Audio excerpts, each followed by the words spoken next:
যার কারণে আসার পর থেকে তুলনামূলকভাবে কমই কাজ করা হচ্ছে।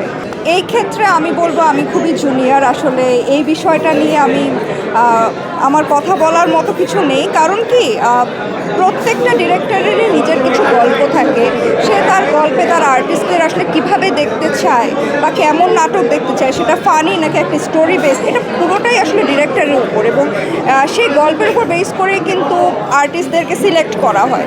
সো এখানে আসলে সবাই স্বাধীন যে যে যার যার মতো যেভাবে কাজ করে আরাম পাচ্ছে সেভাবেই কাজ করছে। এখন আমরা আর্টিস্টরা আমরা কি কাজ করতে চাই সেটা আমার কাছে ফ্যাক্ট। ইটস লাইক আমরা কোনো ফানি টাইপের কোনো নাটক করতে চাচ্ছি কিনা, অথবা আমরা গল্প বেসড কাজগুলো করতে বেশি পছন্দ করছি কিনা। সো এই ক্ষেত্রে আমি বলবো অনেকটাই আর্টিস্টের ভূমিকাও আছে। আমি অবশ্যই সিলেকশন করে কাজ করি বিধায় আমার কাজের পরিমাণ অনেকই কম। আমি প্রথমত গল্পটা পড়ি, গল্পটা পড়ার পর আমার চরিত্রটা কী সেটা আমি পড়ি।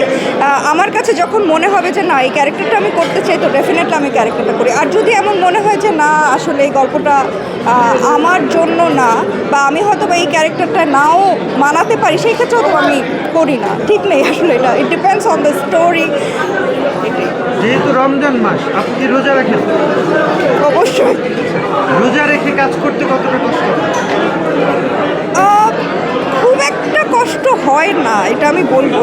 কারণ আমি জানি না, যেহেতু রোজা 30 মাসের এই রোজাটায় আমার মনে হয় আল্লাহ তাআলা আমাদেরকে সাহায্য করে যে আমরা আসলে কাজ করতে পারবো, সেই ক্ষেত্রে খুব একটা আমার কষ্ট হয় না।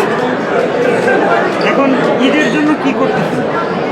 ঈদের সামনে কিছু প্ল্যান আছে কাজের, সো সেই কাজগুলো করবো। কিছু ফিকশন আছে, অ্যান্থোলজির কাজ করে আসলাম, সো সব কিছু মিলিয়েই আর কি চলছে। ঠিক আছে, থ্যাংক ইউ।